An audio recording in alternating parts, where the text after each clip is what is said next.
शुभ प्रभात। आप सभी का स्वागत है मेरे यूट्यूब चैनल में।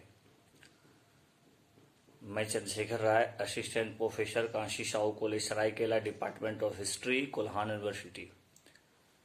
प्यारे स्टूडेंट्स, जैसा कि आज आपका 2 सेमेस्टर 1 और सेमेस्टर 4 दोनों सेमेस्टर की परीक्षा है। सबसे जो ध्यान रखने वाली बात है एग्जाम में वो ये है कि आपको किसी भी प्रश्न को नहीं छोड़ना है। सबसे पहले आप प्रश्न को देखिएगा कि प्रश्न क्या क्या पूछा गया है। जैसे कि आपका प्रश्न पत्र जो रहेंगे वो 3 खंडों में रहेंगे। आपका एक खंड जो है उसमें ऑब्जेक्टिव क्वेश्चन रहेंगे, और मैं आपको बता दूं ये ऑब्जेक्टिव क्वेश्चन आपका 10 रहेंगे। कितने रहेंगे? 10 रहेंगे। हो सकता है कि वो आपको एमसीक्यू टाइप का 4 ऑप्शन देंगे, चाहे कभी कभी होता है कि आपको सिंगल लिखे हुए मिल जाएंगे और लिखेगा बताया जाएगा कि ये सत्य है कि असत्य है, आपको लिखना रहेगा। कोई स्टेटमेंट दे देंगे, मान लीजिए आपको दे दिया कि बताइए, लिखा रहेगा कि हड़प्पा की खोज दयाराम साहनी ने की, तो आपको लगता है कि यह स्टेटमेंट सही है तो आपको सत्य लिख देना है। तो चाहे इस टाइप का भी क्वेश्चन पूछा जा सकता है ऑब्जेक्टिव में, चाहे आपको जो है ये 1 लाइनर हो गया, और इसी में आपको हो सकता है कि आपको 4 ऑप्शन दिए रहे, उसमें आपको एक जो सही है उसमें टिक लगाना है। तो ये वाला दोनों में लागू होगा। सेमेस्टर 4 के भी बच्चे को इस तरह से पूछा जा सकता है और सेमेस्टर 1 के भी क्वेश्चन को पूछा जा सकता है। तो सबसे पहले 10 ऑब्जेक्टिव क्वेश्चन है, उसको बहुत अच्छे से बनाइएगा, क्योंकि ऑब्जेक्टिव क्वेश्चन का बहुत ज्यादा महत्व होता है अच्छे मार्क्स लाने में। क्योंकि 10 क्वेश्चन आपका 20 नंबर के हो जाएंगे, एक क्वेश्चन 2 नंबर के होते हैं। इसको जब बना लीजिएगा आप अच्छे से, उसके बाद आपको शॉर्ट क्वेश्चन रहता है जिसको बोलते हैं लघु उत्तरीय प्रश्न। आप देखिएगा, क्वेश्चन को पढ़िएगा। ये बी नंबर का आपका खंड है, तो उसमें आप देखिएगा कि लिखा रहेगा कि 3 प्रश्नों का उत्तर दें, चाहे 4 प्रश्नों का उत्तर दें। तो आप अच्छा से उसको देख लीजिएगा कि 4 प्रश्न बोल रहा है कि 3 प्रश्न बोल रहा है। उसमें आपको क्वेश्चन ज्यादा रहेंगे, 8 क्वेश्चन रहेंगे, ठीक है। यानी क्वेश्चन आपको ज्यादा रहेंगे, आपको आंसर कम देना है। तो जो आप अच्छे से जानते हैं उसको आप अच्छा से लिखिएगा। जैसे सेमेस्टर 4 का बच्चा का हो सकता है शॉर्ट क्वेश्चन में आपका इबाद खाना के विषय में हो जाए, हो सकता है बैरम खान के विषय में लिखने के लिए आ जाए। तो बैरम खान आपको मालूम होना चाहिए अकबर के संरक्षक थे, है ना। एक प्रकार से वो जब वो राजगद्दी पाए थे, सिंहासन, है ना, तो उसमें जो संरक्षण का भूमिका निभाए वो बैरम खान थे, बहुत इंपॉर्टेंट थे। वकील सल्तनत नामक पद वो उनको मिला था, और उन्हीं के संरक्षण में जो है सो अकबर अपना राजकाज चलाता था। एक तरह से कहें कि एक तरह से अकबर को जो देखरेख करने का काम किया शासन व्यवस्था में वो था बैरम खान, ठीक है। तो इसको आप थोड़ा सा बैरम खान भी आपका शॉर्ट में आ सकता है। आपका अकबर की सुलह ये कुल जो है सो आपको शॉर्ट में दे देगा कि अकबर ने इसको क्यों चलाया, अब अकबर ने इबाद खाने की स्थापना क्यों की थी।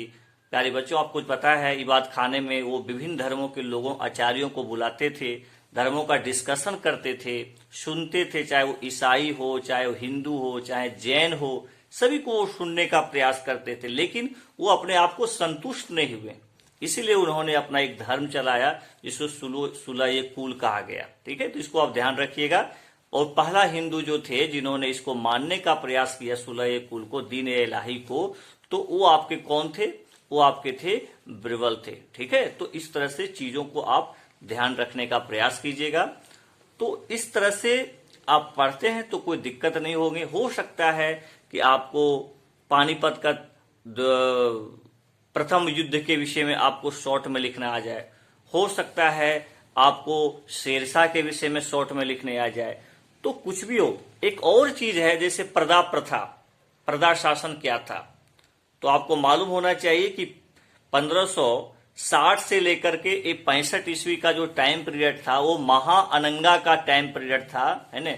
जो दाई माँ थी, तो चूंकि ये महिला थी वो, तो उन्हीं के आसपास में जो हरम होता है, शासन व्यवस्था है, वो घूमता रहता था, जिसमें कुछ महत्वपूर्ण लोग उसमें शामिल थे।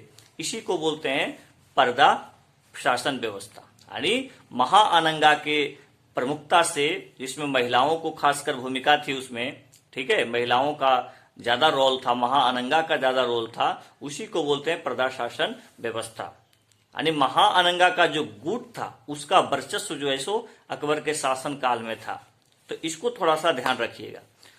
किसी भी जैसे आपको रह दे अष्टप्रधान, अष्टप्रधान आपको मालूम होना चाहिए कि शिवाजी के शासन व्यवस्था का एक महत्वपूर्ण पार्ट था, ठीक है ना।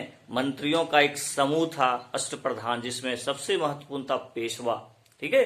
तो इसको आप ध्यान रखिएगा, ये शिवाजी के समय में शुरू किया गया था। कोई दिक्कत? चलिए, तो कहने का मतलब यह है कि आप शॉर्ट क्वेश्चन को भी देख लीजिएगा, क्वेश्चन क्या आपको पूछा जा रहा है।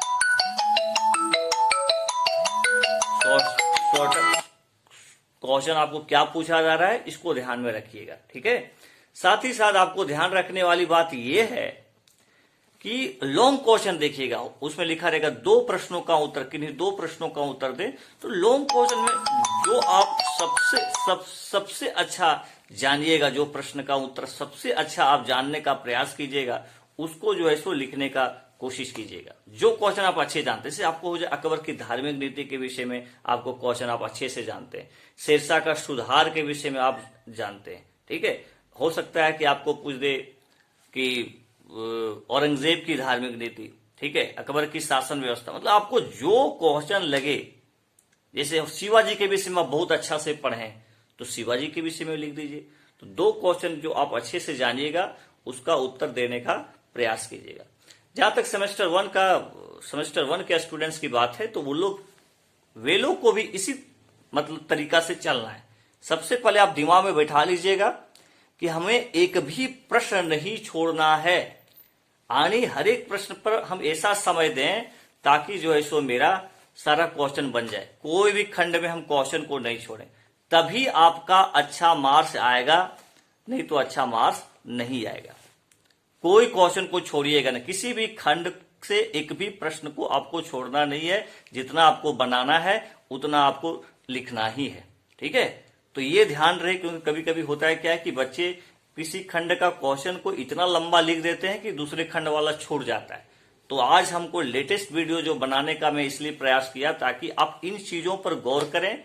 आंसर जो लिखिएगा बहुत साफ सुथरा, ठीक है, अच्छे से हैंडराइटिंग बैठा करके, डायग्राम वगैरह पॉइंट बना के, ये सब चीज निष्कर्ष, आपका इंट्रोडक्शन, ये सब अपना उत्तर में जरूर शामिल कीजिएगा। चलिए, आप सभी को बेस्ट ऑफ लक, अच्छे से परीक्षा लिखिए, उसके बाद फिर हम लोग मिलते हैं। Thank you very much.